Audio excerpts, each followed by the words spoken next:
Hey Lynn, welcome. How's it going? Hey, Jamie, I'm great. Thanks for having me here. I'm excited. Yeah, great. Me too. I can't wait to get into it with you today, and I'm excited to introduce you to everyone that is thinking about coming to Lemon Rebellion next week on Thursday, February 25th. Let me tell you a little bit more about Lynn. Lynn was trained by Dr. Mark Howard and is a Three Principles Practitioner.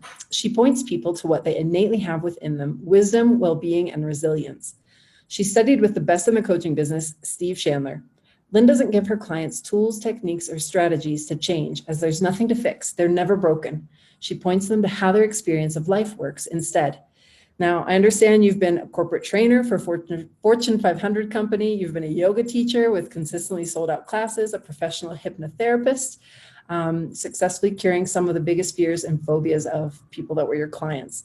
I think that is incredible. And I want to quote something I found on your site. You say, but the real truth is that our reality is far more fictitious than we know. And the more we see it for what it really is, the more it can be like Play-Doh that can be molded into whatever we want. Lynn's session next week is called Where Do You Think Your Feelings Come From? And Lynn, again, welcome. I can't wait for everyone to hear about your message and share your gift with everyone who shows up. So tell us a little more. How do our feelings and thoughts determine our reality, and how much influence or control do we actually have over them? Yeah, great question. Great question. And here's the missing piece. So, our thoughts do create our reality. And many people know that on the intellectual level, and that doesn't change anybody's life. But any experience that we have is always and only coming from thought, because feelings come from thought.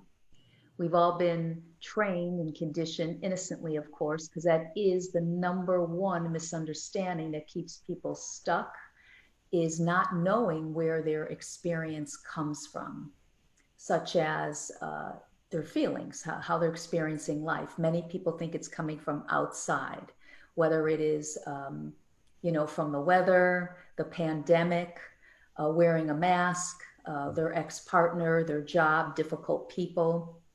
A circumstance can't make you feel anything. It's how you use this gift of thought, the power of thought that's behind life. When you begin to bring that into your personal thinking, it's the thinking that creates your experience, because we're always and only feeling thinking. But it's illusionary because you think it's coming from outside. It's normal, but it's not. It's coming from within, which is good news, because that's when you have the power to go, gee, I can respond different. I can, I don't like how I'm feeling, and that can all change for you. And see, this is what I've come to see.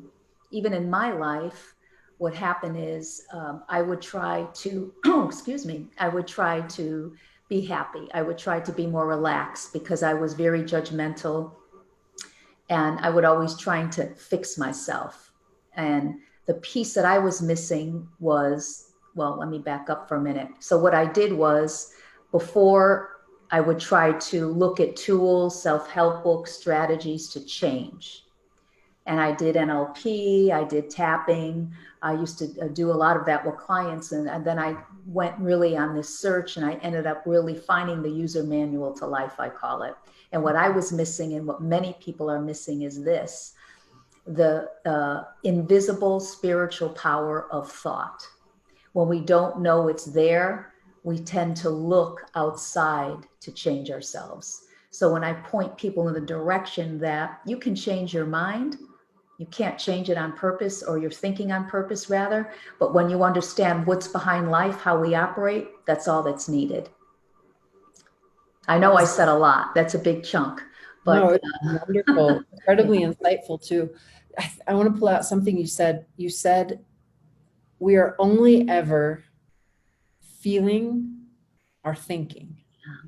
Can you unpack that a little bit? What does that actually mean? So a feeling comes from thought, and whatever feeling it is, anxiety, depression, happiness, it's all made from the same spiritual energy. And the feelings are really, especially the anxiety ones, sadness, depression, all of that. What happens is those are just a guide, a gauge to, they just come from insecure thinking. We can't control our thinking. Part of the thought system is we're always fed thoughts from this spiritual power behind life. And that doesn't mean they're true. There's usually no truth into these insecure thinking. So we get a feeling that's created. I feel anxious. I feel depressed. That only gives you information on what you're thinking, what your mental weather is of the totality of your thinking. That's it. And what people do is when they don't know that, they go look for why am I feeling this way? Then they spend 15 years talking about their problems up here and they only get worse. They never move their life forward. So really what feelings are made to do is keep us in equilibrium, emotional intelligence. And when you have, you can understand when you're feeling low, it's a guide to guide you back into the flow of life. That's it. When you leave it alone, you'll be directed, because we're part of the greater power, you'll be directed to a better place. That's incredible. So what I hear you saying is there is, I was going to say to some degree, but it sounds like you're saying there is the complete possibility with our feelings that we can examine what thoughts are behind those feelings and then choose to change or recalibrate those thoughts so that we're creating the feelings and the power that we want in our own lives. Is that right? Well, close, but this is beyond the content of thinking. You don't have to, you can't change a thought. It's already formed. It's already gone. So thinking gets created from the power of thought, spiritual energy. So out of a formless is form, is the thought, it's gone. And it's not about the content of the thinking, it's beyond that, because beyond the content of thinking, you live as your true self. So it's just recognizing the feeling. There's no process to it. It's I'm just really talking concepts and a good idea now, but the actual understanding is when people understand at the insightful level how we work, how the mind works behind the scenes, that's all that's needed, because anxiety and depression and anything else no longer looks scary. You see it for what it is, temporary, fleeting, passing thought. There's nothing to be scared of. But when people begin to see that, that's when their life shifts. And the worst thing to do is trying to spend time poking around, change a thought, because there's a lot of misinformation out there that causes wrong information, quite frankly, that causes people to be stuck. It's Wow, impossible to do anything really with your thinking. very interesting. Okay, fantastic. So there's a spiritual element to it. Yes, yes, bingo, absolutely. Because we are spiritual beings having a human experience. But when we don't see that and we don't understand what's behind that, we tend, like everybody does, even the self-help world, therapy out there, they try to talk about the content of the feeling, trying to change it, but you can't. It's impossible, because once you have, you brought that spiritual thought in, formless to thinking, it's form, it's gone. You can't change it, it's gone. And it's not about changing your thinking, it's about seeing it. There's nothing wrong with our thinking. The power of thought is neutral. It's the meaning that we give to it. Wow, I can't wait for you to share this more in depth. Awesome. Oh my gosh, we could talk about this forever. Yeah, no, it's really awesome. And I know from personal experience getting to know Lynn how incredibly powerful understanding and living through these truths can be in your life. So that's awesome. I can't wait for you to get more in depth with it next week, Lynn. If you were to say one thing, what can anyone who comes to listen to your session next week, what would be one thing they can expect out of showing up and being part of the process with you next week, listening? Yeah, well, actually you said the key word. When they come and listen from a mind that's free of judgment, from a mind that doesn't have a lot on it, it's a primed opportunity to gain insights.